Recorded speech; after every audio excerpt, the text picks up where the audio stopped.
things. Streaming. Okay. Well, you said you're in the stream, so let's find out when it starts streaming.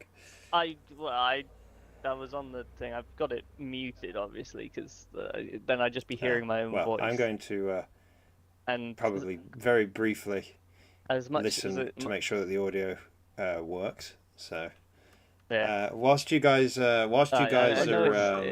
the viewers are loading into this, you can see the aftermath of my matchmaking score. I did all right, 14 for 10. But then if we go to the leaderboard and we have Snazberries, top of the leaderboard, 16 kills. Well done, Snaz. Oh, that does actually work. Cool, it didn't start until Vulcan! I refreshed it. Lovely, lovely job, YouTube. I sent you an invite, by the way, for some top quality my audio content. sounds good. I'm waiting for someone else to say something. I'm saying something. This is sounding weird. Hang on, have we got to include the audio I have it on the myself. thing, or are you just doing it? Oh no. Okay. All right. Okay. My audio level good, or do I need to turn it up a little better? Okay, yeah, it all sounds good. So that might be the briefest. That might be the briefest startup checks. But you guys know the drill. I'll put it in the live chat. If any of the audio goes wrong, let us know. I'm setting a timer for 1 hour and 35. That gives us 10 minutes. We can cut it closer. We can cut it to 5 minutes. Okay. Hour 35 is starting to wrap up, I guess. Yeah, well, it's also going to be a case of getting the two of us back into the party. That's a good point. We might have to transfer everyone over. If we manage to do that in less than 5 minutes, that'll be a okay. So in which case, that's the intro done. Hello, ladies and gentlemen. Is this a Halo Jumping podcast? I put it in the description of the video. If it is, then this is Halo Ninja Podcast 11, the first one we've done in like 3.5 years. I decided to look through the live. It's not. We're not. It's a defunct series. Extreme UK Gaming doesn't do that anymore.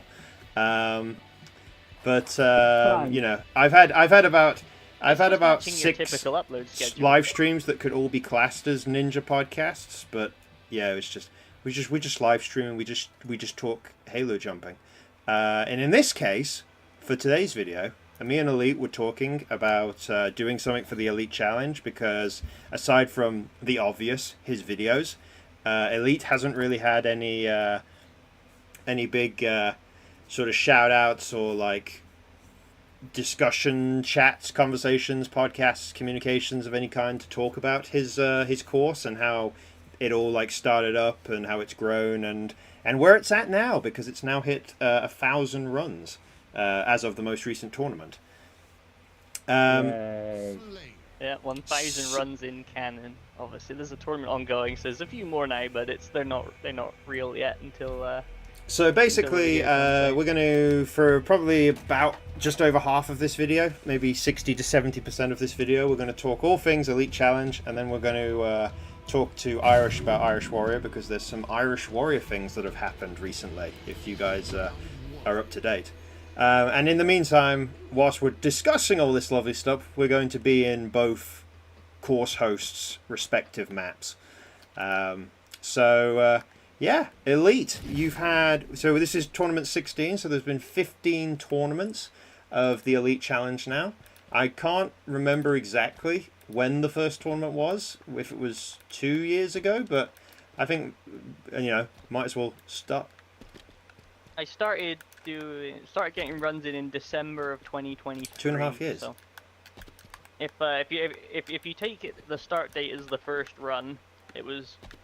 I want to say sometime mid-December 2023, but the first video didn't come out until I want to say like March of 24. So depending on what you consider the actual beginning date, those are the two options. But I know I hit a bit of a snag on the first video, so it did take me a little bit longer than I thought it was going to. So tournament 2 was already well underway, and I think that's the only time I've done that since.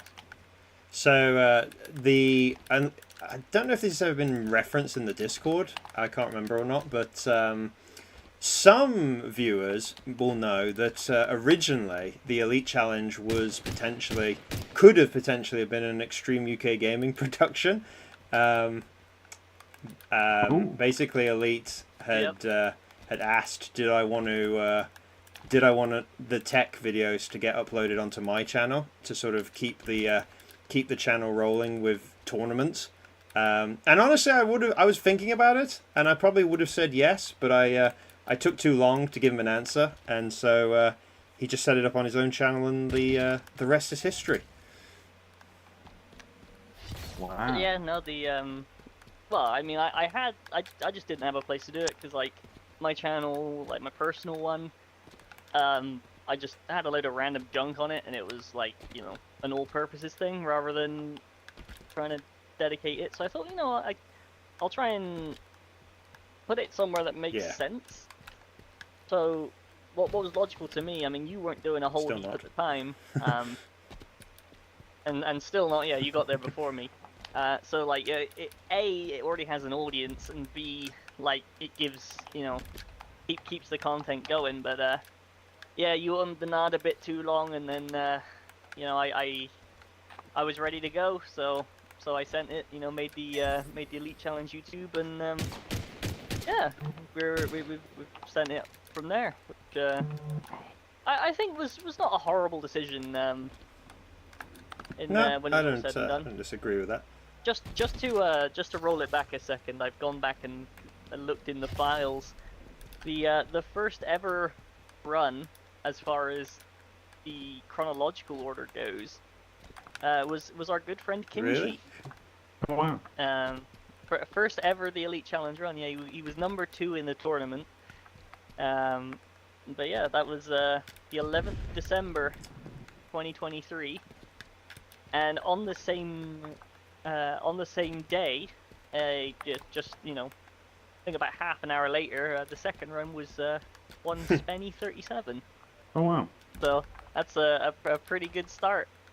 Obviously, when the tournament came out, the canon run order, if you will, yourself, Hunter, you were the first one to kick it off. So you were the first person seen on the Elite Challenge YouTube, having a crack at the course and going out on what's probably going to be considered, up until this point, the most iconic the Elite Challenge obstacle, if you had to pick one. You felt Crash Mountain, but not in the way you'd think. Yeah, that jump down was to the bad. hole. Yeah, he failed the drop down, as did Kimchi, actually. So both the first runner, chronologically, and the first runner in canon, they both went out. Can you remember, Irish, who your first ever runner, like, in terms of the live runs, was? Yes, I do. I didn't want to step on Elites or whatever toes. I know how we're doing this, but yeah. So my first ever run was August 6th. So in 5 days, will be the 6-year anniversary of happy when it all birthday. began. Almost, yeah. August 6th, 2020, and it was a bookcase. It was the first ever runner. Ah, okay, that's interesting. So. Oh, nice. And now bookcase finally came back listing 29 tournaments. So. Oh yeah. So actually, I just realised we were talking about beginnings, but technically we could go even further back with beginnings. I mean, pure and simple, like, what was it that made, what was it that after, so the course started in December, you say December 2023. What made you, like, I'm trying to work that out in comparison to when you made your Niwa debut. What made you suddenly think, now's the time when I want to host my own course, something like 11 and a half years after your Niwa debut? Yeah. Well, I mean, present company here are two of the few people that might actually remember that back in the Reach days, I did run a course back then, but I never, I didn't do anything with it. I just ran it, like, for the group of people that were there, largely because I couldn't actually get footage, because being on Xbox back then, you needed a capture card, and I didn't have one, so I was just like, you know, it kind of fell by the wayside, and I actually stumbled across the maps when I went for a bit of a dig in my Xbox 360 files. So I pulled them through, and they're now actually able to be played on Halo MCC, which is pretty cool. But no, so I did that back in the day, and it was always pretty fun. Then after my let's call it an extended extended time away from the bulk of the Halo jumping community, like obviously I would make my appearances every now and again. Didn't miss a Niwa. Made some like sporadic appearances on like HNW and Spartan Sasuke. The Halo 5 days. But then viewers. Yeah. But then when I came back to it, like with just stumbling back onto a live stream with yourself and Spenny, and I realized, I can actually play Halo on the PC now. Like I don't have to keep an active Xbox Live subscription and do all that stuff. So with Infinite being free on the PC, it's like, I'm gonna get back into this because I used to really like doing it, back in the day, and I was awful for a good long time. And thanks, Irish. No. And the funny thing is that I think Hunter's favorite thing to make fun of you, since we're comparing the two, is how you finally run Irish Warrior, and your first two runs were first obstacle. Yeah. It was not the start I'd imagined for a grand return, but I'm enjoying it. And and I started getting a bit better, and I was like, you know what, like this Hunter character is not running a course anymore. I'm gonna needle him about it a little bit, and then I decided, you know what, there's literally nothing stopping me at the moment. Like I can go into the forge mode and throw some blocks around. I mean, granted, my first few courses didn't look great, and it's hard to say that this one at the moment looks fantastic, but everything works, and with it being on the PC and having things like OBS so prevalent, it's just like, you know what, I'm gonna give it a crack. And if I'm remembering rightly as well, it was during like a particularly dry period for Halo jumping. Like there wasn't much on. Like Smokey was away, Hunter was inactive. I think Rog was doing it like one time a year at that point.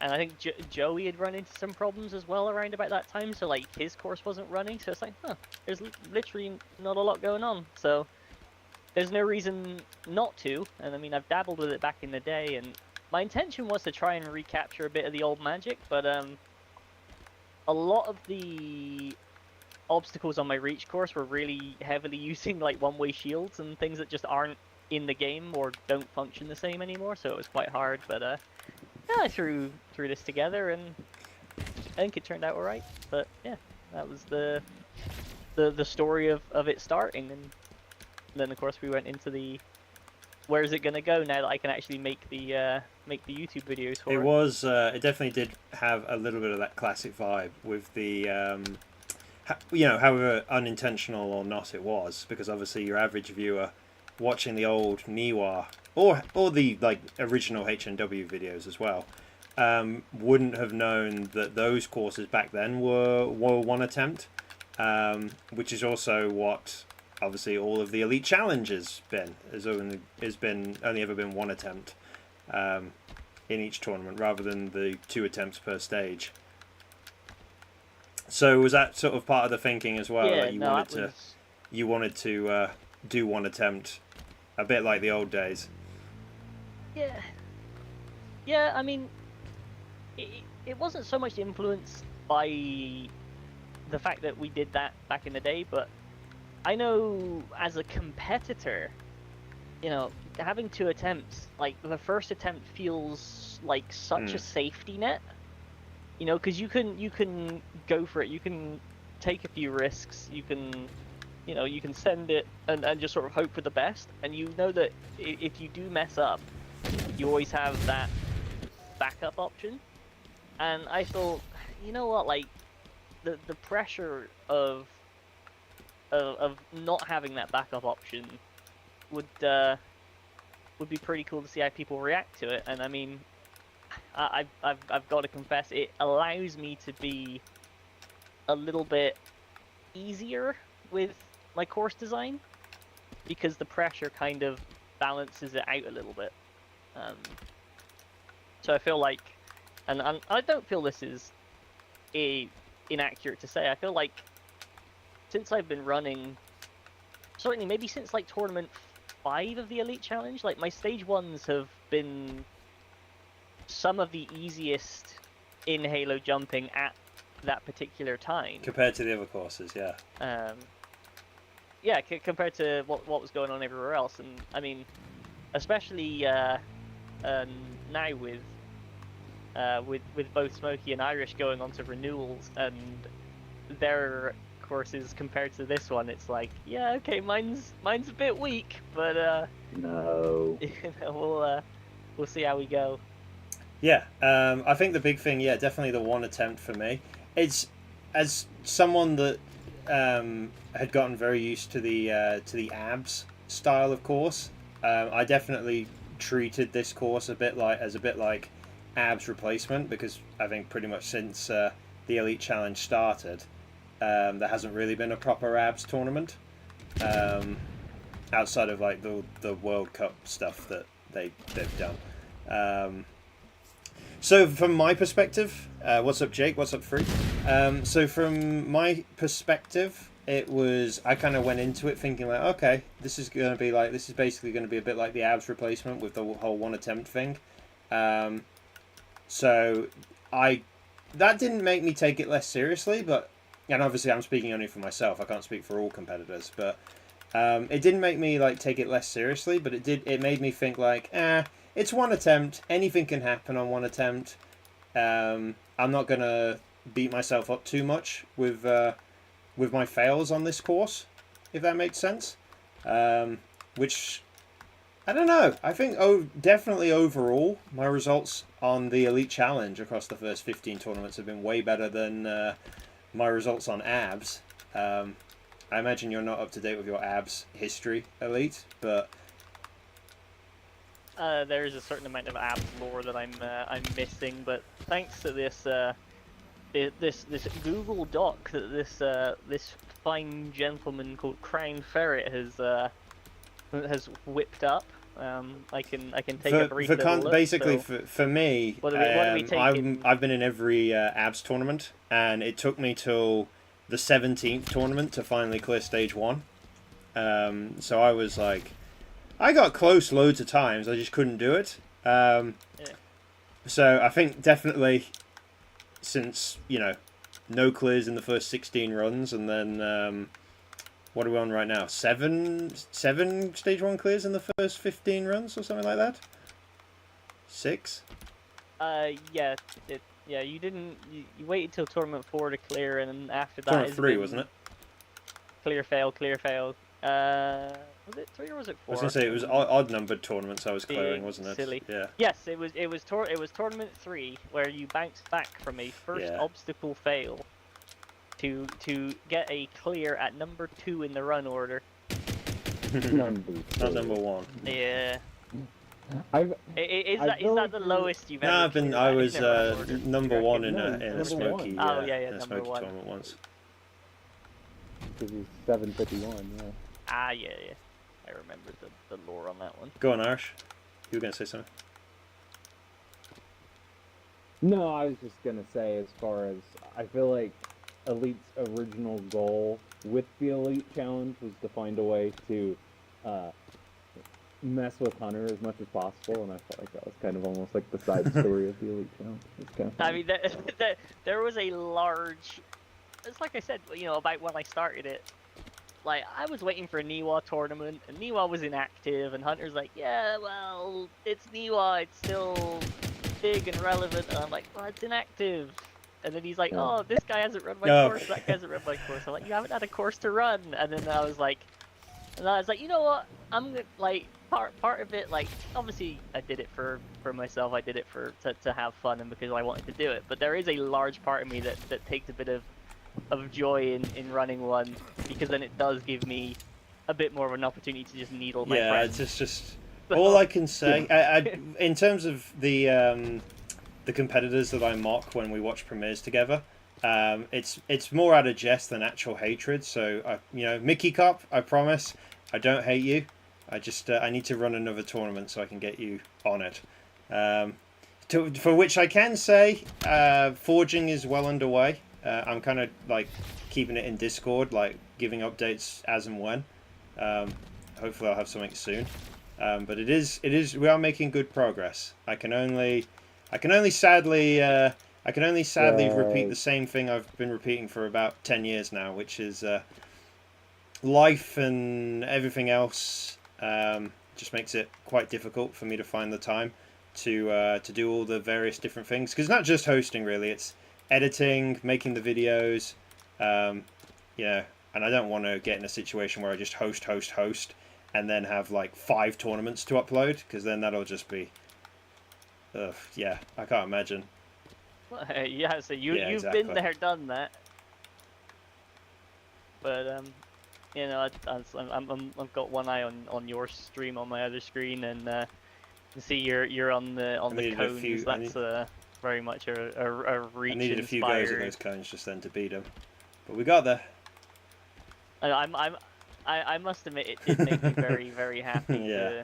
to have you, when you finally did get to stage 3. That was what took you out, because of course when the shoe was on the other foot, and when I got to stage 3 on Niwa back in the long time ago, I went out on the pillar path, which that obstacle was, no shame on admitting, it was heavily inspired by. But so the other thing as well, like you said it earlier about the way you design the course, with it being based around one attempt, is for sure, as a competitor and as a viewer, like watching it, I see tons of different variety in terms of the results, and I think it absolutely is because the course is not necessarily the hardest in the world. It's that fine balance of difficulty combined with the pressure, which is why I think it's fair for you to say, and you can probably start shouting some of the names out in a second, produce some of the wildest competitors that we wouldn't have expected to either clear a stage, or be in some cases the first place runners or first place finishers in certain tournaments. Yeah, I mean, I'm not sure that format necessarily aids people who you'd consider as a surprise to clear, but conversely, the people who you would expect kind of in this with the way that the Halo jumping land lay at the moment, maybe not do so well. Like a little mistake takes them out, and I know he won't mind me saying this, but I feel like the tone for that was set very quickly in tournament 1, where we saw Free absolutely launch it off a ladder the wrong way. Like after a small slip, got disorientated and just sent it straight to Narnia. Which I'm gonna have to go back and check my run order at the moment real quick to back this up. But Free was that there hadn't yet been a stage 1 clear at that point in the first tournament, and Free was looking good, and what denied him the stage 1 clear was just slipping down a ladder, making a small mistake, and thinking he fell down further than he did. And I don't think we get that on a 2-attempt course. Unless said person chokes on their second attempt and doesn't get back that far. Yeah, there's a good chance that there's for sure has to have been some iconic failures in the past on the many different tournaments of the many different courses that no one will ever know about because they weren't the actual attempts that were shown in the end. Yeah, it's like it's stuff that gets lost to time because somebody did better or did slightly better, but slightly faster on another attempt. There's got to be dozens of examples of that have just been lost as a result. I apologise to the viewers of this stream. I am failing the same jump on the cliffhanger over and over again and landing back on the start platform to do it again and again and again. I keep screwing up this one jump. Okay, I did it. But no, I mean, no, genuinely, like, I never thought in my wildest dreams I'd see, like... Well, I didn't think I'd see Spiteful back on a course. I know, obviously, he ran Joey's course before he ran... I think before he ran Elite Challenge. Yeah, well, he ran it. Bit of behind the curtain here. Joey was there spectating Spiteful's run, and then the Spiteful went on to, after that run, Trials of Achilles. So, after being, you know, not really an active competitor, comes back and on the same day pulls a double stage 1 clear on 2 different courses, which was pretty cool. And obviously, you know, the fact that he first placed the Elite Challenges Tournament 1, like, after being, you know, not a big participant for a good while on, certainly on many courses, is like, oh, that's a cool way to start. You know, you're not getting your typical, like, first tournament, you know, Smokey Grand Champion, or your first tournament Joey win or something like that. It's somebody who people wouldn't have put their compete the money on. So it was like, it came as a slight shock to, it came as a shock to the system. And I think that, you know, the Elite Challenge definitely pulled a few of those. I mean, you know, Tournament 2, Ump with the first place. I mean, you wouldn't bet against Ump, but he wouldn't be at that time, he wouldn't have been in that upper echelon of people that you would say, this guy's going to win. And then, of course, Free, who, yeah, you would bet on Free. And then, and I know you're very happy when this news came out. The Tournament 4 first place was solely per 1025. So in the early days of Elite, and I'm sure Irish can back me up on this as a long-time Halo jumper from back in the day, the early days of Elite Challenge felt like the resurgence of the classic jumper. You have Spiteful from the Halo 4 days, although obviously he was also a Halo Reach competitor. Soul. It was awesome. It was great. I loved it.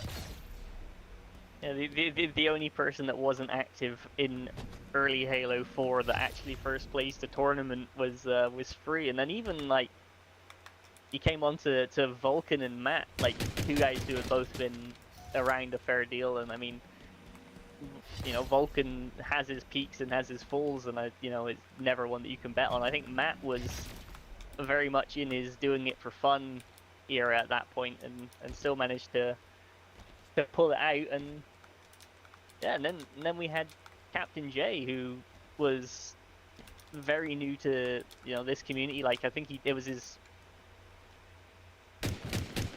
Oop. Uh-oh.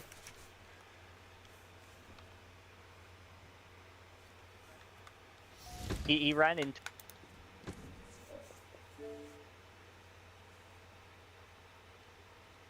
Is it me, or is it? I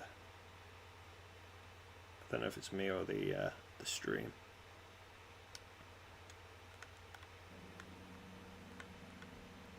Oop. Oh, it's me. That's not good. Technical difficulties, ladies and gentlemen. Yeah,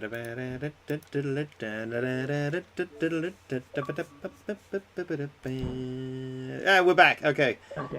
We missed whatever that was. Yeah, I sat in the water for about 10 seconds without dying. That was interesting. You had an internet wobbly. I mean, actually, no. Where you came off in stage 3, I know the kill boundary can sometimes be a bit on the thin side, so you can just pass through it. But no, we got up to Captain J. We got up to Captain J. You heard the map part. Oh yeah, Captain J with, as best I'm aware, before he ran Tech 8, the only time he'd been on one of the courses was a his first run of any kind would have been Rogs. He has, spoiler alert, he has ran a Niwa. I'm guessing it was probably after Tech, but I'm not 100% certain. But yeah.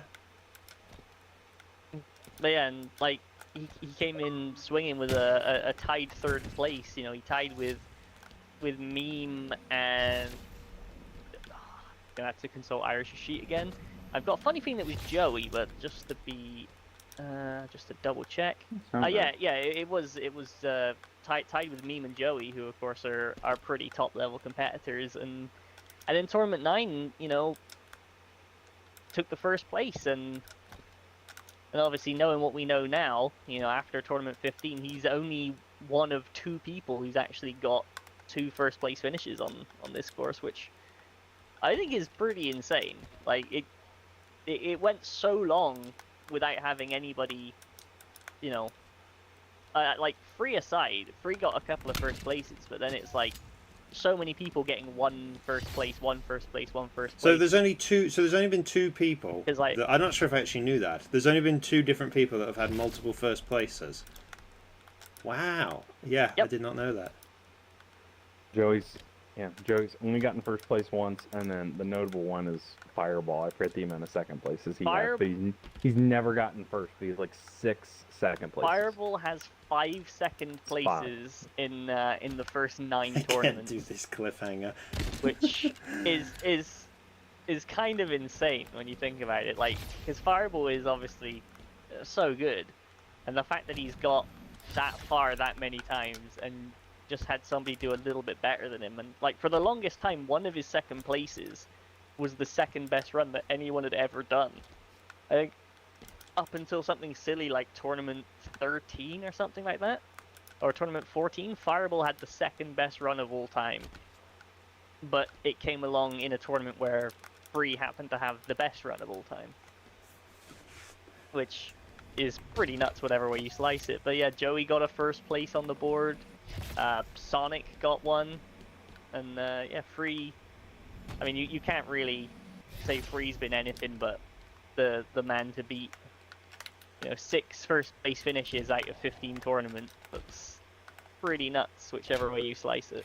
Yeah, no, 100% Free has to be the like the top guy on the course. Irish, I don't want to leave you feeling left out. So for context, I sort of half said it at the beginning. We're kind of doing a lot of focus on the Elite Challenge to begin with, and then we're going to probably at some point transition over to Irish's map, and we're going to talk all things Irish Warrior as well. But Irish, do want to hear from you as well. What's your like stance been? Because obviously, as you're a competitor like all of us, there's a lot of different courses to run. Like, where's the Elite Challenge been like ranked for you in terms of when it first came around, your runs on it? I'm guessing you've been in every tournament. I don't think you've missed a. Oh, have you missed a? No. I've missed 2. I've been a bad friend. Here's my stance on the Elite Challenge. When it started, I would say I kind of viewed it as, and I don't want to come off as mean, but I just didn't really have a ton of enthusiasm running courses, and part of it was just how poorly I was doing as a whole on every course, and so I was just like, oh man, another course. And then the whole one attempt deal was very akin to, like, you know, the way Roblox courses are, where, you know, that's kind of part of the reason why I quit running those and putting any effort in, because it's like 1 attempt versus 2. It's like, you know, you put all this effort in, you have 1 attempt at it, and it's like, oh, it's over, and then you gotta, you know, wait X amount of time to do another one, and I'm like, all right, it's just not gonna be a course I try that hard in. And lo and behold, I missed a couple tournaments, because that was, you know, when I was in the midst of some heavy workload, and, you know, I think there was the bit where, you know, I went 11 months between uploading videos and stuff like that. But I will tell you, lately, when I have actually sat down and taken the time to look at the map a little bit and put some effort in, it has turned into one of my favorite courses to run. It's just, you know, a lot of fun, and Elite always has some wacky stuff. I guess, I don't know if John the Worm has made it on the screen. Which obstacle is John the Worm the second? He must have done. John the Worm's the third ball obstacle. is its own separate obstacle. Oh, that's John the Worm. Oh yeah, okay, yeah, definitely, yeah. Yeah, the one with the goofy little face. Which... Yeah, so he just says wacky stuff like that, and it's like, you know, you can't take it too seriously, and you know, it's just a different style of course. Like, in every course has got to have its own character and identity, and I've kind of realized that the Elite character is different, and it's all in good fun. And again, I think from a hosting perspective is the other way I look at it. Elite did do a fantastic job there for a while. I mean, I had a full year between tournaments. Flame is not hosted as frequently. Chumpy went 2 or 2.5 years without tournaments. Like, there was a void of tournaments where, like, Elite did a really good job of being, like, kind of the anchor to give people a course to run or things to do. And so, I guess from that perspective, I'm very appreciative that Elite kind of stepped up to the plate, saw his opening, and took it. And shoot, now he's getting 100 people, which is even cooler. The fact that he's got, actual people that, a lot of them kind of just show up for his course. But, the fact he's got a good group of people that seem to come back and support his course every tournament. What the hell was that? Yeah, I do want to. Hit a gopher. I'm watching you just Garfield the way the French twist. I do want to share that, like, with regards to Irish, and, like, but before you missed a couple of tournaments there, like, after the Irish we saw before you missed a couple versus the Irish we saw after, two very distinct entities on the Elite Challenge. But I do want to shout out your, especially your Tournaments 3 run, which in my mind is still pretty memorable. That was the one where you almost got it and came off, like, right at the end. Looking back on it, I think that might have been the run to take me out of it for a few tournaments, because I thought that was, my chance to do it, and then lo and behold, it ended up being harder then for a few tournaments after that, and I'm like, oh, it's never gonna happen, and woe is me, and I don't know, it's mental head case. So it's nice to finally have a few clears on the board in recent tournaments. So. And then you came back and you've gone what in the last. Outside of the waveform, I've done pretty good lately. Jonathan Waveform turns up eventually, but yeah, you got 4 clears on the board in the last 6 tournaments. Your first clear was in tournament 10, wasn't it? That's pretty neat. Correct. Yep. Yeah, wasn't there 5 clears or something in that tournament, and me and Snobs were 2 of them? There were 6 clears in that tournament. 6. Yeah. There was yourself, as you've already meant, or there was yourself at number 29, which is a talking point. There was yourself at number 29. There was Sonic. There was Free, who got a first place, being the only one to get to stage 3 in that tournament. As you mentioned, there was Snoz. There was also Gaming Brando, and Eternal Flame made up the cast of stage 2 there, and that was the beginning of you and Snoz, almost matching results for a couple of tournaments there in a row. I can remember the live watch along of your tournament of the tournament 10 and Irish clearing for the first time, and it was a great little moment. Like a great individual moment for Irish as a competitor, like to get that clear over the line, because obviously he came really close in tournament 1, wasn't it? And was it tournament 3? Was tournament 1? Didn't you have audio or something? So tournament 3 tournament 1 I did time out on the ladders. But yeah, tournament 1 was a close one. I think so. Like, you're thinking of that, but tournament 3 was even closer. Tournament 3 was. He failed the last jump. He beat all the obstacles and just failed to jump to the finish platform. I forgot that. In my defense, so that was when it was the double Crash Mountain. It was called something else, right? Crash Summit. Summit, yep. So, at the top of the second Crash Mountain, there was the little, like, small rail to the platform, and I tried jumping at an angle to, have more room to land on it, and I just had too much speed, like, didn't cut my sprint enough and just flew right over it, like, just barely missed it. And, like, I could have gone further right and probably made the platform if we're being realistic, but I remember doing that and being and you were also, you were okay for time, but you thought you were quite, like, you thought you were a lot tighter on time than you did, but... I panicked.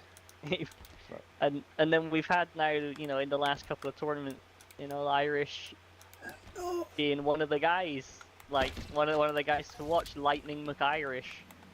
And little bit of spoiler here for tournament 16. Man's gonna be back at number 95 again, so we're getting another Lightning McIrish run for Chew. But yeah, no.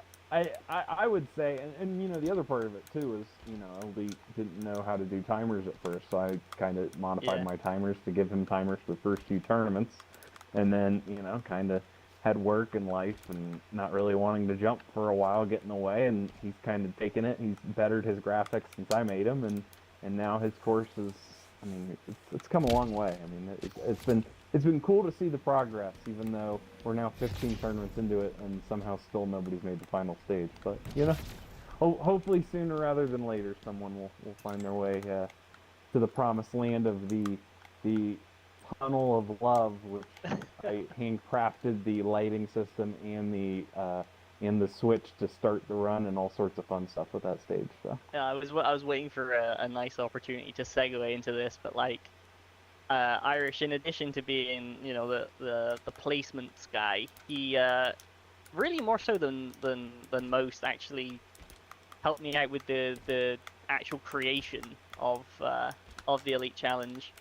And I got to throw Smokey a bit of credit in as well, obviously, for helping me out with the spawning sequence of everybody's favorite obstacle, Crash Mountain. But Irish did do wonders helping me out, both at the beginning and further on, both with the timers and also with a bit of forging assistance, including but not limited to the lovely turbines, which we created, and we thought, yes, these are brilliant, and then they wiped out half of Tournament 14 on the first obstacle. I'm pretty sure I asked you, are you sure this is obstacle 1?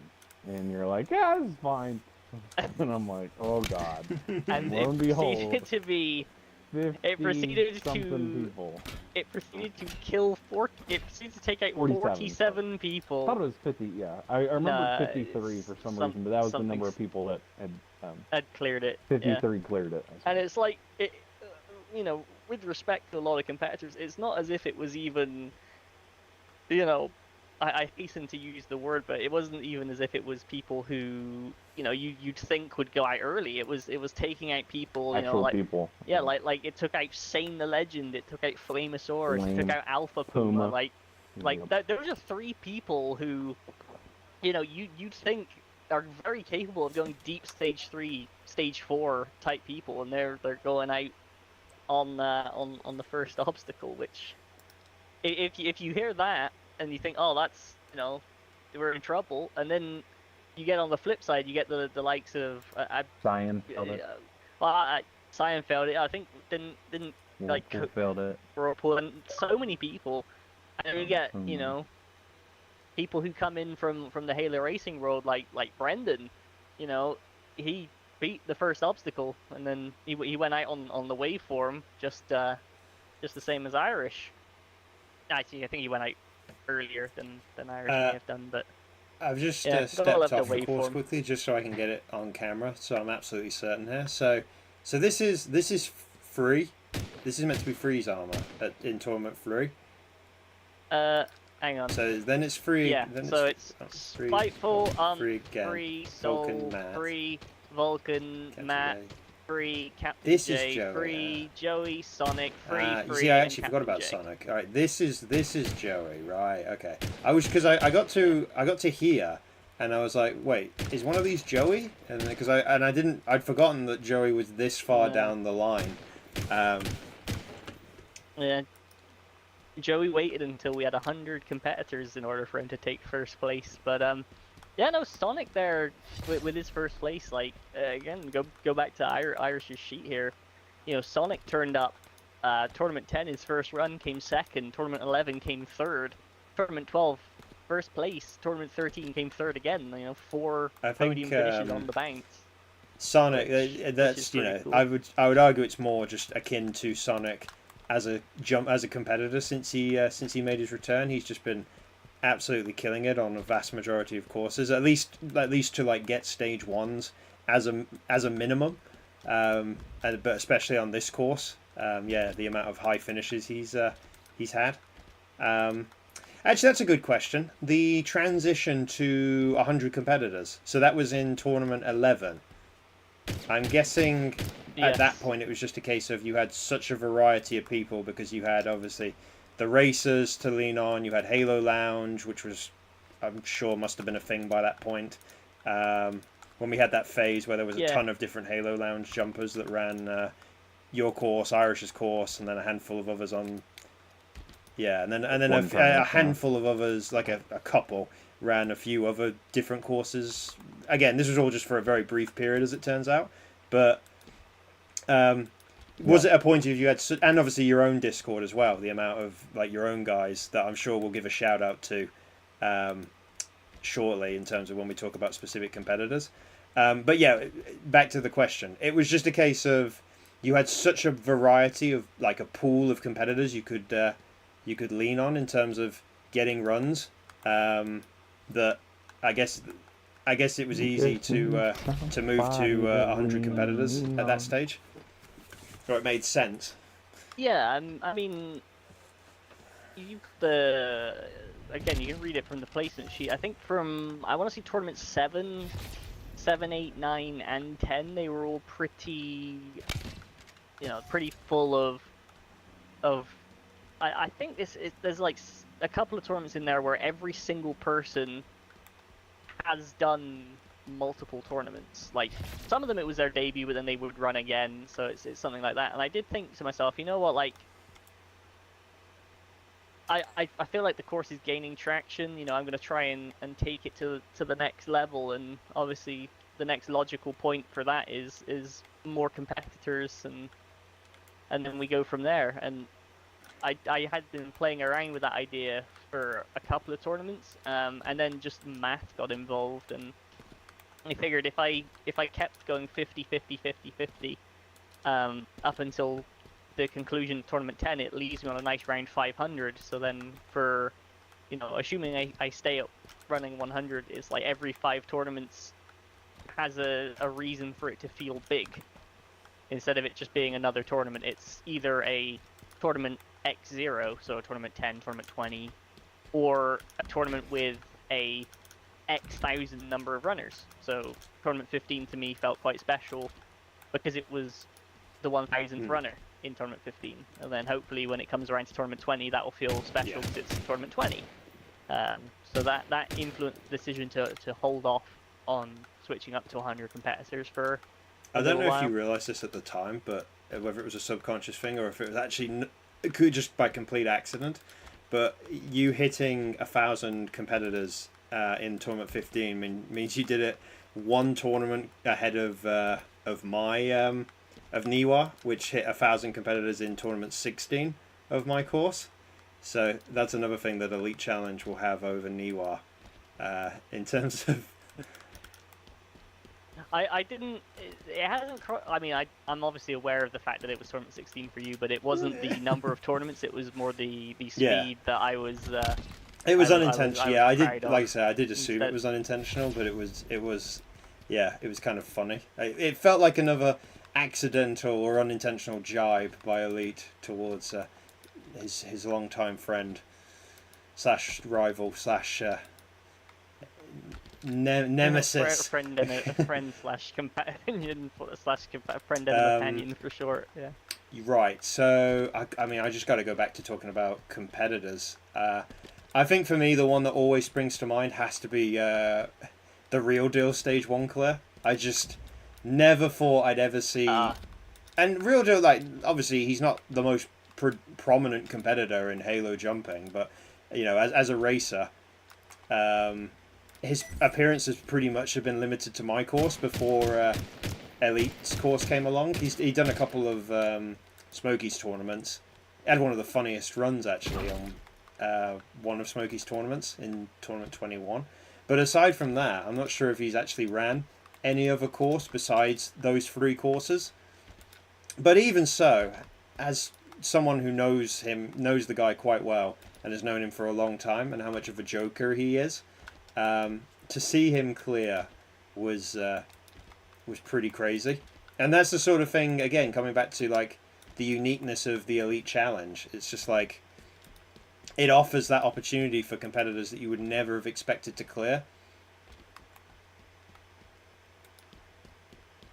Yeah, and it's not like it was entirely unexpected either, to be fair, because he'd been knocking on the door for a couple of tournaments, and obviously Nike managed to beat him to it with regards to just pure racers. So like that ended what was it? Something like 11 years from when Eltmick cleared on Niwa to Helmet cleared when in Nike cleared Niwa on Tech 14, and Niwa 14 would have been late end of 2013, I want to say, as a guess.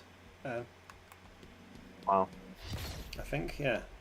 Yeah, so I mean, obviously, obviously there's some crossover, like with yourself, me, Fireball, Vulcan, like, yeah. So it's not as quite as easy as that, but Pure if you take racers. the people who are, yeah, I guess, primarily racers first, yeah, it came along, and obviously Nike doing it, that was pretty cool. And then Darian was obviously not far behind in terms of like run distance.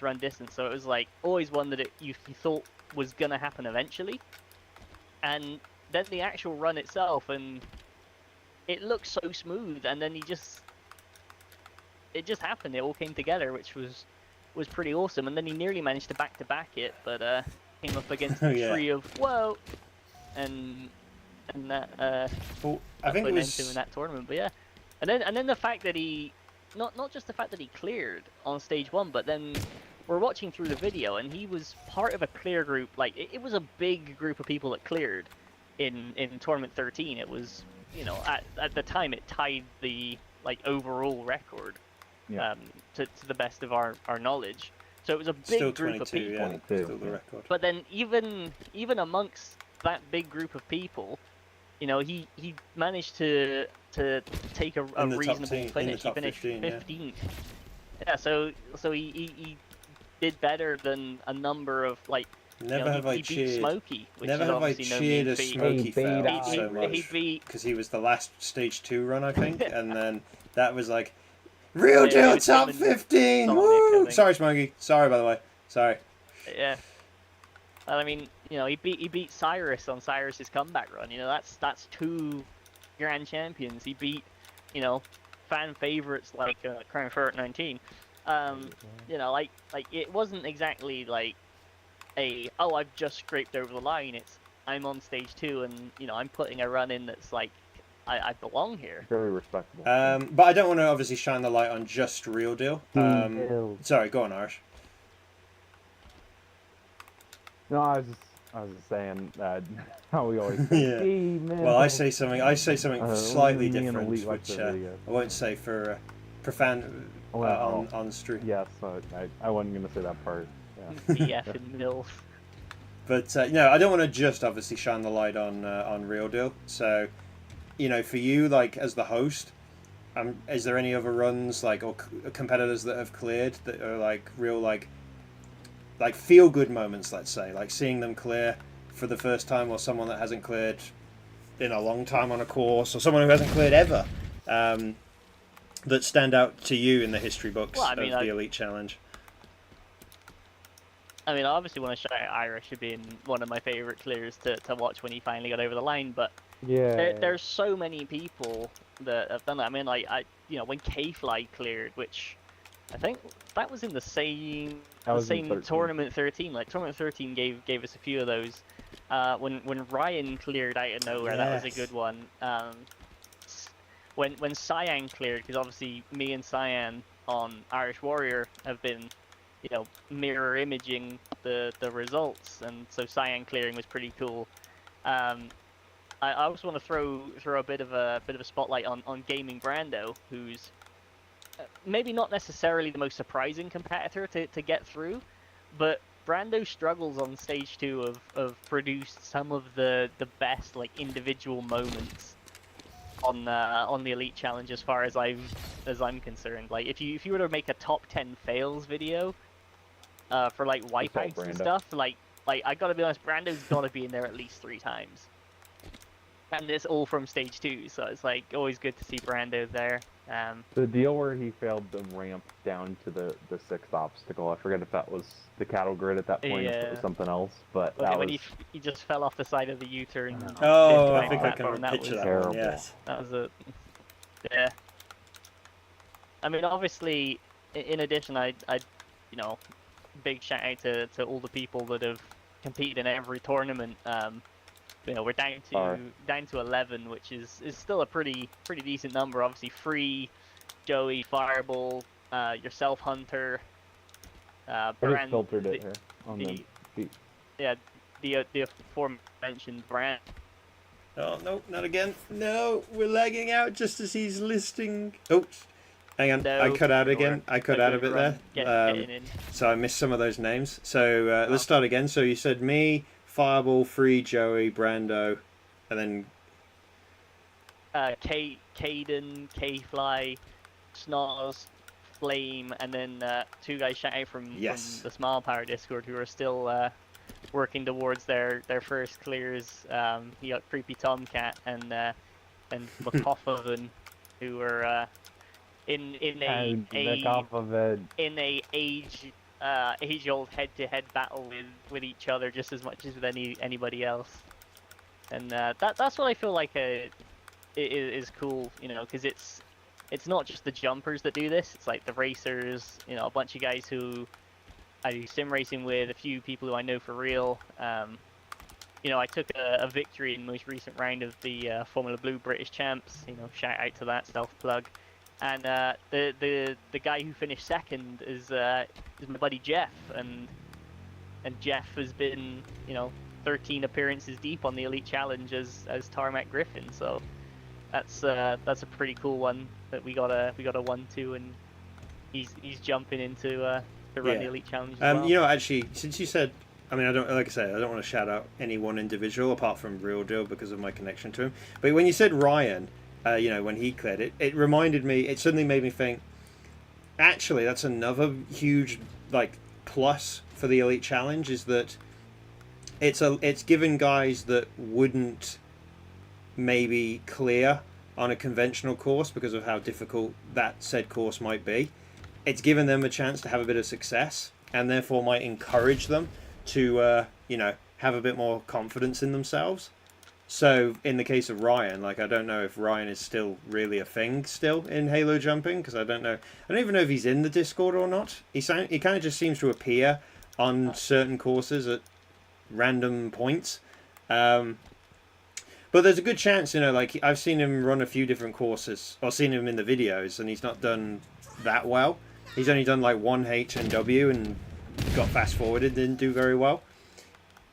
And it could put some people off. It's just like, oh, maybe this isn't really for me. And all it could take is just having that one little taste of success, like he had on the Elite Challenge, and it could maybe give him the encouragement or the confidence to want to keep trying different courses, or just keep trying Halo jumping in general. And so that's where I got to give the Elite Challenge another big positive, a big boost. Yeah, I mean, shout out to Ryan, as you said. He actually, again, little look behind the curtain for Tournament 16. Ryan got his run in as part of a small group who actually ran before we started recording this. So, okay. Yeah, Ryan's still about, still running. I think he's run a couple other courses at various points. But yeah, he first success, and obviously Captain J as well. His first stage 1 clear came on tech. I mean, possibly a bit contentious to bring this up, but I think also wasn't Fluffy's first one on tech as well? I'm not sure. He has had a few different clears on different courses, so I wouldn't be able to like shout out one in particular. All right, so since we're coming up to an hour on the map, I think rather than trying to come up with a few more, like, I'll see if I'll give it, let's say, 2 more questions, which is, if you could pick one run and say, like, this is like the epitome of like the Elite Challenge, for you as the host, what would it be? If you could pick one. It's alright if you can't pick one. I mean,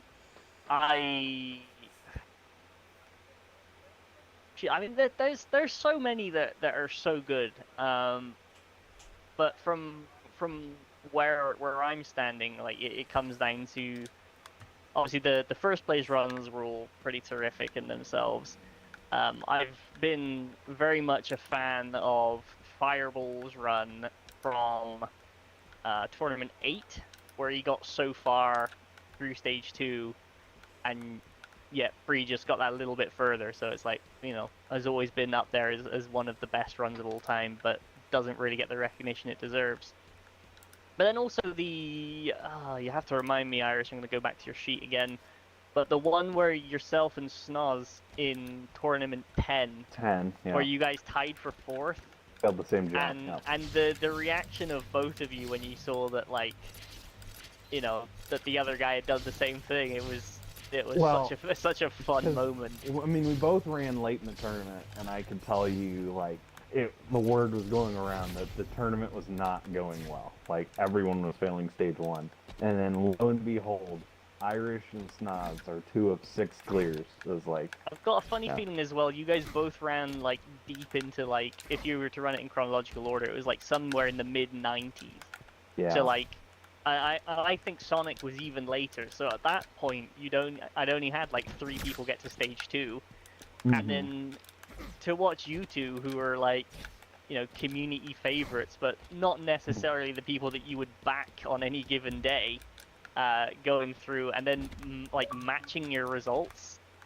So it's just like the fun moment when you guys found out the other person's results was literally like that Spider-Man meme where you just pointed at each other going, "Oh, you did it too!" Yeah, no, he asked me, he had me do like basically like a pop quiz. He's like, "Where do you think I failed in the Elite Challenge?" And I think I guessed almost every obstacle on the entire course until I got to the same obstacle and the same jump that I failed. And I'm like, holy cow! The odds of us finally both breaking through and failing there is kind of amazing. But... I would like to, just for a moment, with regards to ties, go back with Irish's placement sheet. So we were having a little look at this last night, Hunter, when we were putting for tournament 15 last night. We put tournament 15 on the sheet, right? And we noticed a few very fun things, right? One of which was there was a 3-way tie back in tournament 7, okay? And these guys all went out on crash. It was more than a 3-way tie in tournament 7, but you know, these 3 guys all went out same obstacle in tournament 7, but also a 3-way tie for 9th place in tournament 15, going out on the same obstacle between Free, Flame, and Smokey. Like, what are the odds of that happening? The same 3 people tying for 9th twice. Okay. And certainly in Flame and Smokey's case, they did it additionally back in tournament 2, where they tied on the same obstacle. They tied for 16th back then. But yeah, 2 3-way ties for 9th place between those 3 is kind of insane. Which I should also throw that in as well with regards to good runs to see was Flame in 15, getting back through stage 1 after spending the entire like Elite Challenge existence being just, you know, mentally defeated by Crash Mountain even before he'd set foot on the course, and then to see him like get through it again was really okay, cool. Last question. I would probably say let's keep this one brief for the sake of time. Obviously, the one thing that's missing is having a final stage and then subsequently a total victory.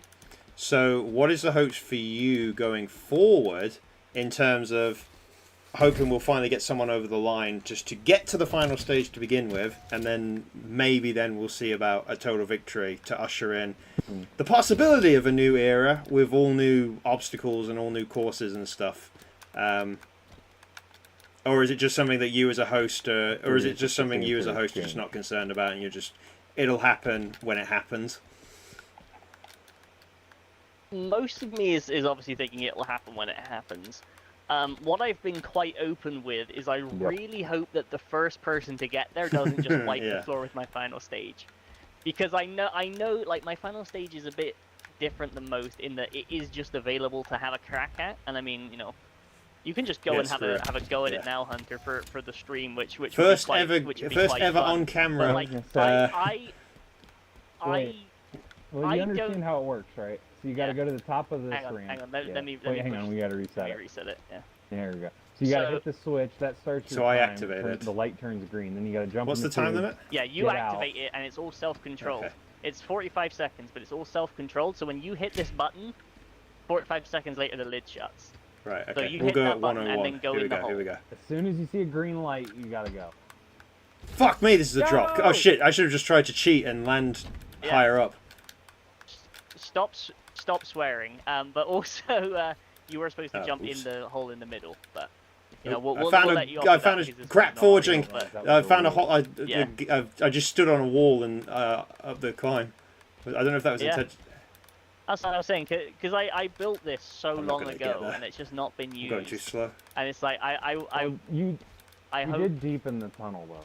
Yeah, I did slightly deepen the tunnel when I realized just 10 how seconds. the final stage 10 action. seconds. Remember, you'll have to go to the center pole. So now you got to You gotta transfer go to the center middle. pole. You gotta climb up that too. You got to transfer to the nubs on the middle. Get up! Oh! Get up! Oh! Get up! Is this a win? Did I do it in time? Well, you're Ah! out of the list, so yeah, that would had you beaten all 3 stages before, you would have had an on-camera total victory. But you can see my trepidation there with how Hunter just turns up and beats it. So it's like I know that my final stage. You better clarify when somebody gets here though that they have to go down the tunnel because I will. Yeah. Okay. Like that was a slightly poor hosting job because I'm not hosting right now. But you know, as far as getting here, like I really hope that this actually, because it's had 1,000 runs of build up without anyone attempting it. So it's like I hope that when someone does get here, which is bound to happen soon. Like there's been easily 12 people that have cleared you fall down this stage too. 3, or some of my stage 3s in the past. Like just off the top of my head, I've seen Free do it, I've seen Joey do it, I've seen Captain J do it, I've seen Vulcan. I couldn't do it, believe I've seen Captain Meme J do it. when he got so close. I've seen Ravalis do it. You know, he's going to be one to watch. That's for sure. I've seen Fireball do it. Like I've seen so many people get through it in practice. It's just when the run's going to come together, and then someone's going to be through here. And obviously, I mean, I love my concept of the final stage, but I also think it is a little bit on the weak side as far as final stages go. But I just would, you know, I think the longer it lasts, the more kind of hype it builds up, and then the more like of a big thing it's going to be when it does actually happen. But it's one that it's going to happen soon. With regards to who it's going to be, I genuinely couldn't tell you. Obviously, you could take the cop out and be like, you know, Free's probably the favorite, but like Captain J's also up there, Joey's also up there.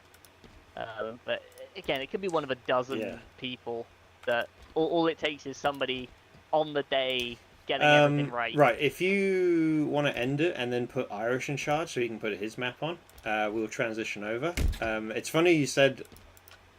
You want me to put the new tournament, the renewal tournament. Oh boy. I was since you said 12 competitors, I was going to ask the question of if you could name like a top 10. Like, what's your all-time top 10 competitors across the first 15 tech tournaments? But because we're running out of time, maybe if you want to write it down, and then if we have time at the end, we'll go through them all. I'll do it real quick while I'm changing over to Irish. We'll save it for the end because I was going to ask Irish the same question. But before we get to that question, I'm both. I was going to Okay. I'm assuming you. Well, yours written down, not for tech, but because I was watching the. Actually, no, we'll come to it later. We're running out of time, so that was the tech part. I hope you guys enjoyed it. We're now going to move over to the Irish part because, I mean, credit Irish. He's been here for 68 minutes. Obviously, happily, very graciously talking about tech, which was nice. But we also want to talk about Irish Warrior. Not to talk about the history of Irish Warrior, although I'd love to do that because I could probably talk for 2 or 3 hours with just Irish about his course from my own experiences with it. Specifically, I'm here to talk about, because, spoilers if you haven't watched it, Irish just had the most successful individual tournament in Halo jumping history come out. Now, I do have to correct that. Apparently, one of the same tournaments, like early Halo 4, or I think it was Halo 4. Oh, But yes, Shane yeah. apparently He had a triple total victory in his so I misled 6-stage everybody tournament, with yes. the 3. Okay. So I felt bad about that when I found that out, but in my defense, I had not mapped any of Sane's tournaments. The joint most successful individual tournament in Halo jumping history. In a traditional tournament, like a 4-stage tournament. With a triple total victory. So I guess first thing we got to say is Irish. First question: how satisfied were you in the end with like tournament 35 as a whole? So obviously it took me a little bit to get 35 out the door, which I apologize to multiple people. I kept pushing back the release date and stuff of it, but realistically I wanted to just get at a point where not only was the video out, but then I'd be relatively ready to host 36, because I knew there would be a lot of people asking me questions or, you know, wanting to hop around on the map and stuff, which is turned out to be the case. Like, I have never seen people practice for a tournament like they are for this one, which is awesome. So, with that said, I think as a whole, I knew after 34 that Free almost won, and I figured somebody could win 35. And I forget if it was me or who said it, but it was truly just the perfect storm in 35, where it was just like, you know, the 3 guys that got there had all, I mean, Joey had failed that stage 4 times. Free and Smokey had failed it twice. So it's like, you talk about from an experience perspective, they knew what to do. They knew what to practice, basically, for it. And that's what I told, like, Joey the first time he'd ever gotten there.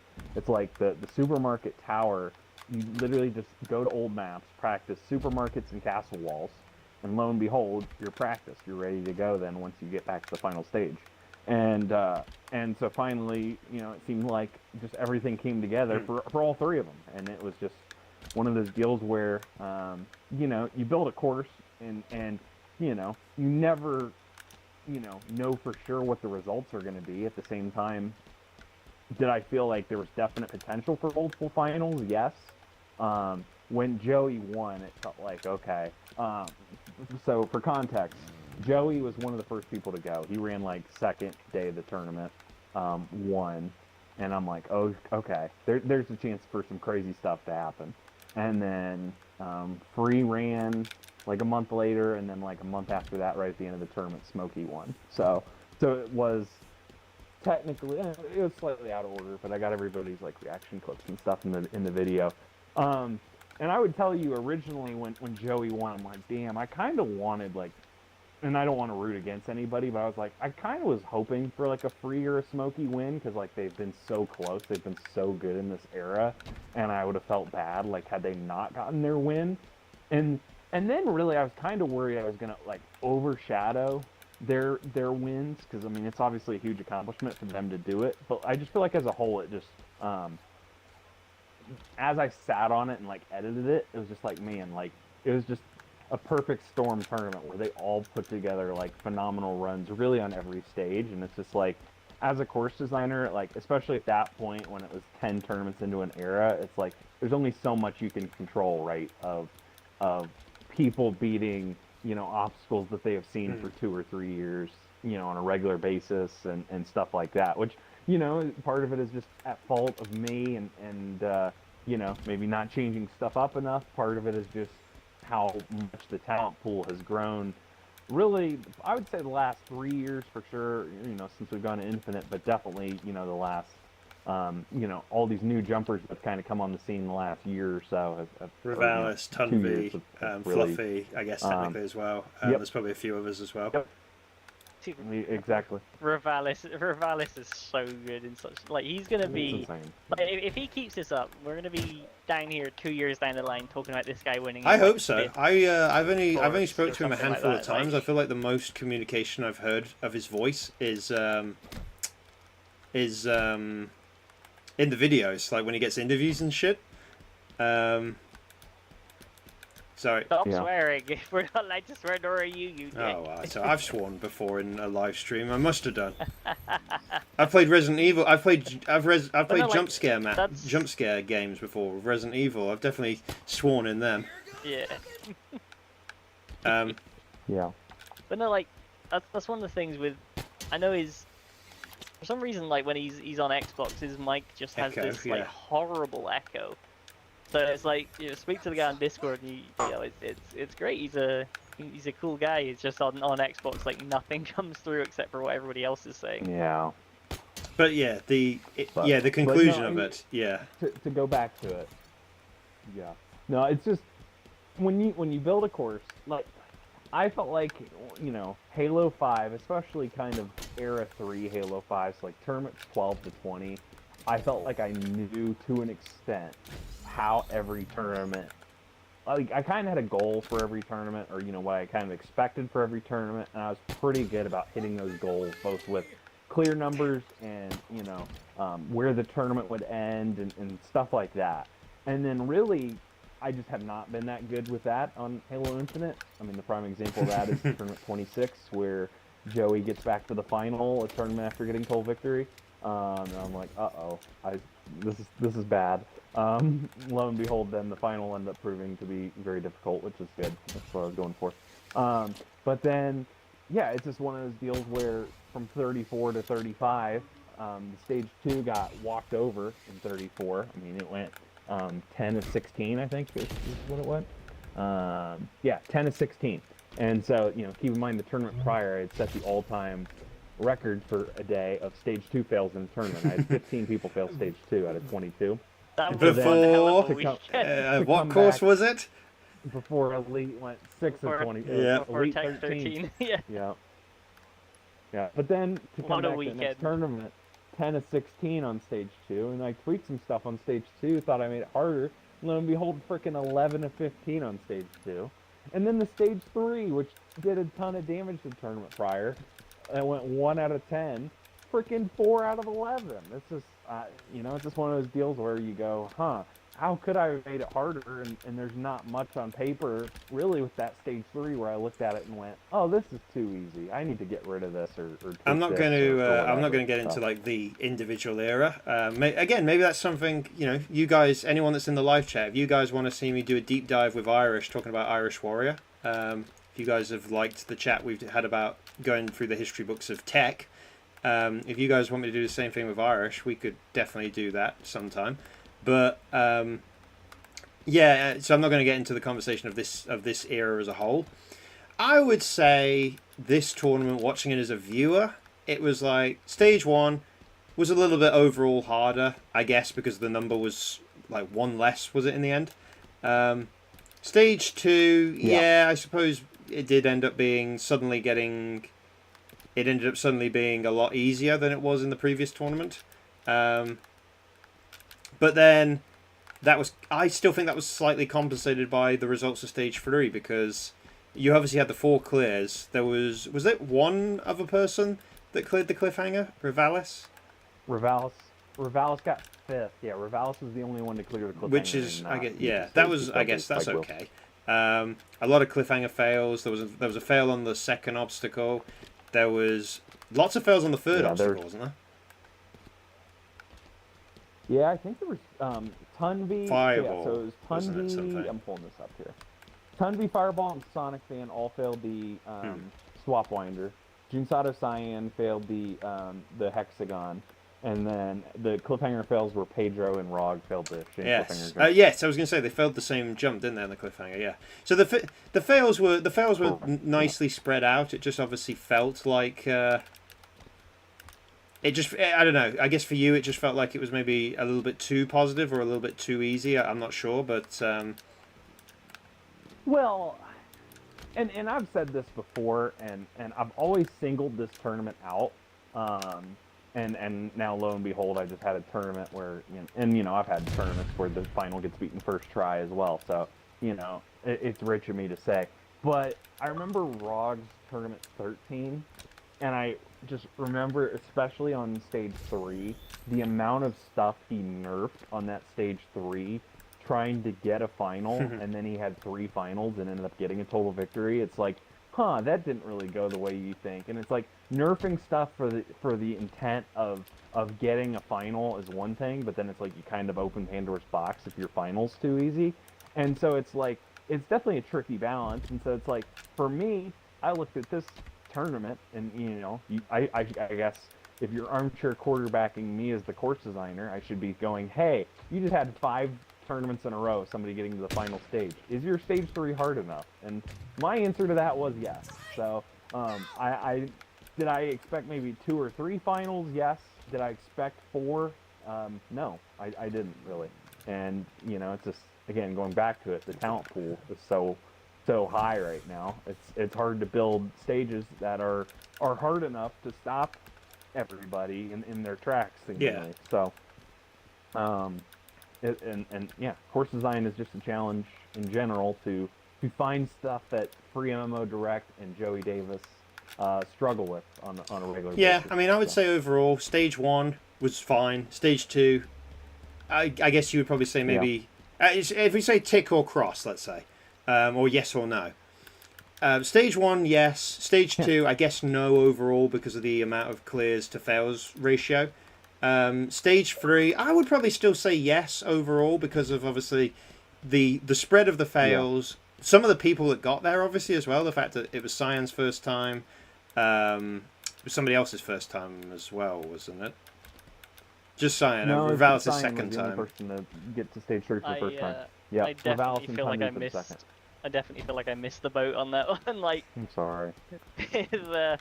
With regards to that stage 2, I mean, I know you referenced it earlier, Irish, but like I'm in a very similar spot on Irish Roar that you are in tech, and it's like we're stage 2 purgatory.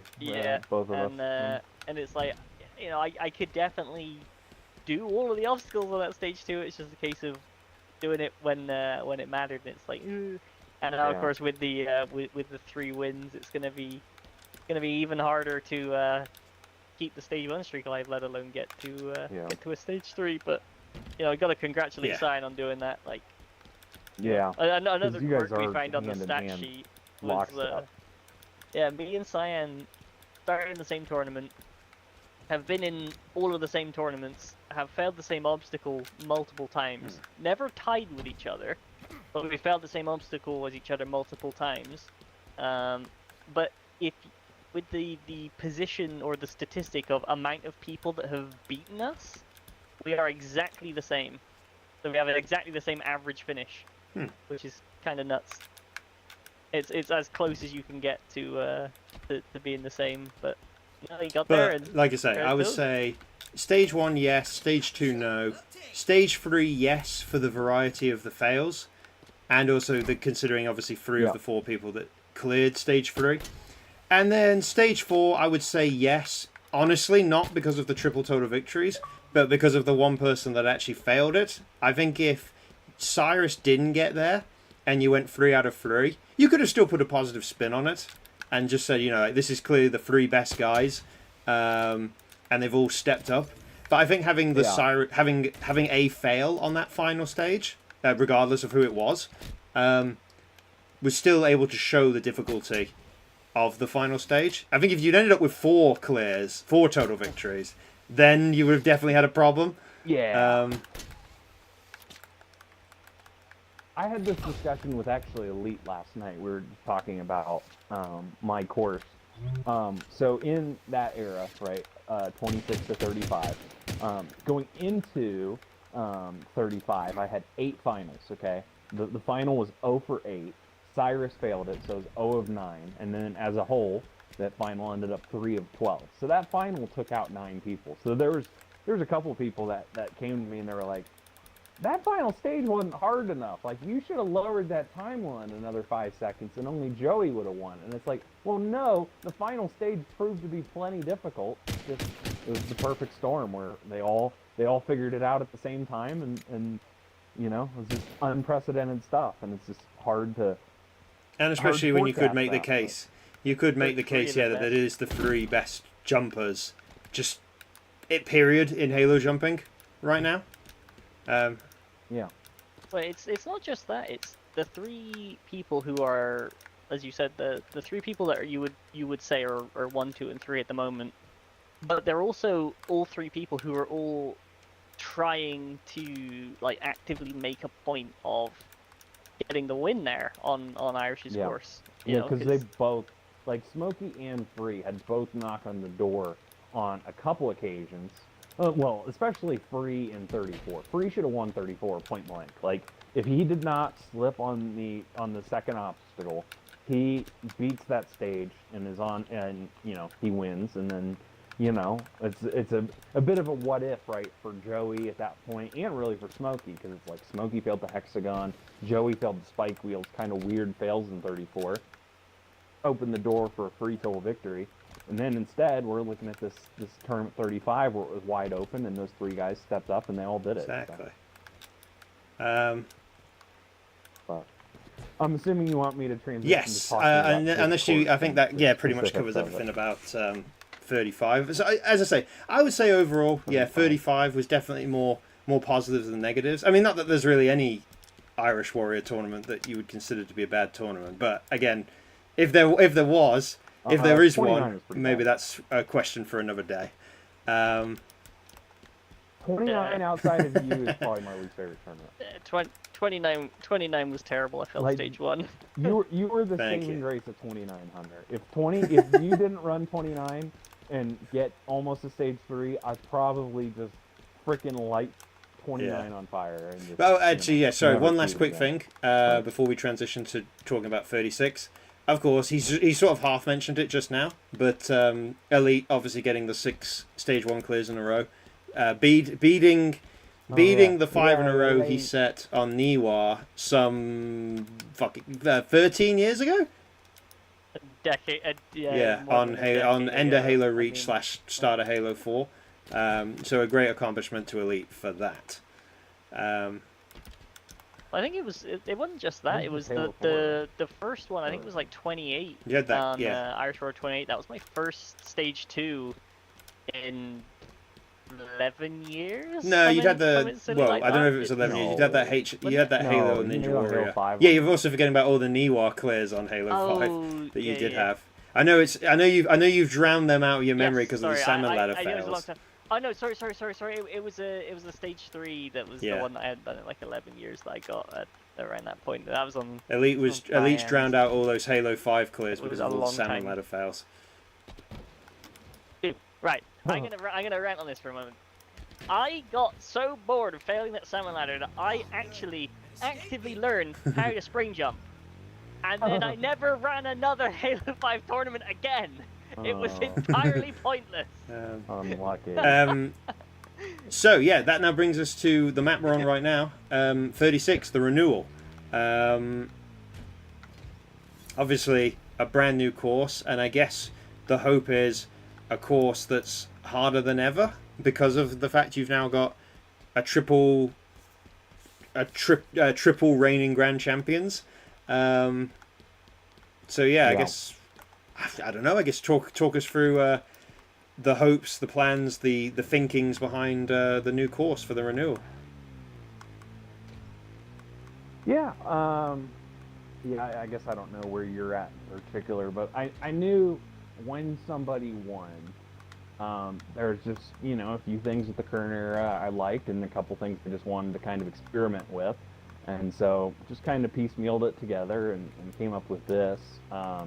I kind of wanted to go back to the longer stage 1, especially after this past era had the kind of really outside of 35, where I added 13 seconds to the time. Like every tournament was under 95-second time limit on the first stage, and so it was a short stage, and I kind of wanted to go back to the longer version of stage 1, a little bit more of a grind to get through everything, have a few kind of stop gaps along the road. So yeah, just kind of came up with this, and then stage 2, the reason the salmon ladder stuck around for so long without like hardly taking anybody out was I knew that eventually I'd get a win, and then the double salmon ladder, I wanted to do this, so I'm happy I can finally show this off. And then some of the stuff just kind of came to be. And then stage 3 is the stage where I'm kind of curious what's going to happen, because obviously the cliffhanger is just insane. But the cliffhanger was insane before the last two versions of it, and now it's even harder. But it's just, I'll be curious to see how this tournament goes, and more so seeing how people do on stage 3, because it's like some of the early stuff is seemingly like speed runnable, but it's also like, you know, tricky stuff to make, and it's so easy to make a mistake and fail, which is maybe a little bit uncharacteristic of my stage 3. And obviously the back half under the little roof over here is just like insane stuff. Like it's, you know, an amalgamation of probably the 5 hardest obstacles, or you know, collection of obstacles in a back half of the stage 3 I've had. So, well, again, I have heard from folks that they have beaten the stage 3 and that they're going to get to the final stage in this tournament, to which I say best of luck. We'll see what happens. Just please don't win. But otherwise, it's just, again, it's hard to design a course that's right in that sweet spot. And I've always kind of prided myself of being willing to make adjustments after the first tournament of a renewal. When, like, I feel like the prime example of that is really all my renewal tournaments. So tournament 6, the stage 1 time was a freaking joke. I mean, I had at the time, the 2 fastest stage 1 clear times ever. But then stage 2 ended up being really hard. So then I tweaked some stuff on stage 1, lowered the time. Was pretty happy with tournament 7, and, you know, tweaked stuff going forward. And then tournament 12, similar deal. The time limit was a little too high, so I tweaked the time limit for 13. Didn't like the time limit on stage 2 as well, so I tweaked that. And lo and behold, it ended up being a tough tournament, but still, like, was a little bit happier with the spread of clears in 13 compared to 12. And then, of course, 26, Joey gets to the final stage, but then, you know, 4 people beat the cliffhanger in 26, and I'm like, wait a second, this can't be happening in a renewal. And so then I kind of buffed everything, and lo and behold, had a really tough 27. So, again, it's a matter of seeing how this goes, seeing what I'm happy with, seeing what I'm not, and kind of going from there. I would say if somebody gets to the final and doesn't win, that's fine. If somebody beats this, I'm going to be extremely, I hate to say the word pissed, but I'm going to be pissed, because God knows I spent a lot of time building this map, and I don't want to have to tear it all out.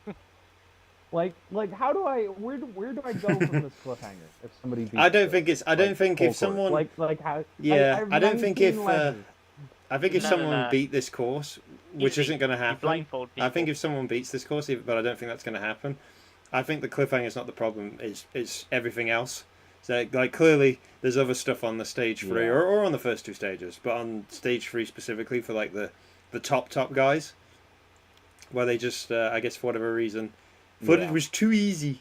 Although Free in the chat is saying this course is not tame, or stage 3 is not tame. It's a tough stage 3 in his opinion. Yeah. Good. Well, and I think it is. I mean, personally, I think it is. I think, you know, the Swap Winder is back to the Tournament 21 version, which is arguably the hardest stage 3 obstacle I've ever had. Scrambled eggs are still the hard version that I've had the last few tournaments. You know, the steeples are hard. The ball roll's hard when you're right on the verge of the final, so we'll see how that goes. So then, yeah, I just don't know. I think as a whole, I think stage 1 and 2 are very difficult. And I think it's clearable for people. The problem is there's so many stopgaps in places to make mistakes that, like, for me, there's not, like, one obstacle that is far and away harder than everything else. It's just there's kind of a combo of hard obstacles kind of in that gauntlet in a row, especially in the back half of stage 1. You know, the trampolines are really hard. The demon drop, the 8th obstacle is really hard. The pipe vault into the grapple tower is really hard to get that second grapple. So it's just, you kind of got a combo of stuff there.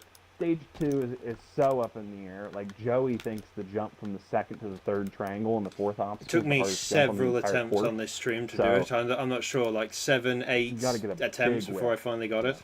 And I didn't bloody record it. I recorded. So the one obstacle I'm really not good at is the downhill pole thing, the obstacle after the wall. That's the one obstacle that I'm, like, really, really not good at. I can fail some of these other obstacles as well, but that one specifically. So I've tried to record a couple of clips here and there when I do get it and learn. I still haven't nailed a proper technique down for those triangles. I'm kind of just winging them. Yeah. Every time I get to them. Yeah, you kind of just gotta whip around the wall and then just figure you want to land as close to the point as you can, but who knows. And then really the back half of the stage, obviously the mongoose obstacle is completely different than the mongoose obstacles I've had lately, or the driving where it's just drive off a ramp and jump off, and now you gotta do maneuvers and stuff, but it's not like crazy mongoose stuff, and I've always prided myself on having at least one driving obstacle in every tournament, so, you know, gotta keep that intact.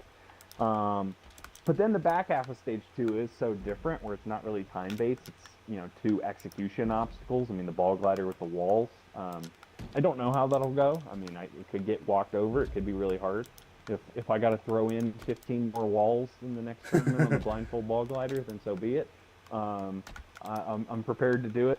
But no, and then the last obstacle, the wing beings, is tough to do, especially 100%. Under the time pressure. So. So, I honestly, if you want my 2 cents, this is public knowledge for everybody. I think, realistically, the way I think this tournament's going to go, if I had to pick it, I think I'm going to get like 6 to 8 clears on stage 1. I think stage 2 is going to have like 3 clears, and then really I don't know how stage 3 is going to go. I think I would flip a coin on it ending on the cliffhanger. But, I mean, there's people that act like if they beat the cliffhanger, they beat the stage. So, and I say people, I'm kind of singling out Tricky Cyrus because he keeps acting like, I'm getting to the final. I'm like, yes. Whatever you say. Yeah, for me, I'd say 100% single-digit stage 1. I think this stage 1, even though I'm doing probably overall pretty well on it, which I don't know if that's surprising, like above my expectations, I definitely feel... It's hard to put it all together into definitely. one. I would be stunned if you got double-digit clears in this tournament. So I'd say single-digit stage 1 clears, and then obviously from there stage 2 and stage 3. It's gonna be low numbers, but I mean, I'd be surprised if I'd be stunned if anyone cleared this stage 3. I'd feel a little disappointed if I was the host. Obviously, I don't want to put any unnecessary assumptions on you. No, I would feel disappointed if this does get cleared myself, but realistically, I mean, just seeing what people have done, I mean, people can do every obstacle, and again, it set the precedent before. I mean, the amount of changes I made from 27 to 26 on stage 3. If somebody beats the stage 3,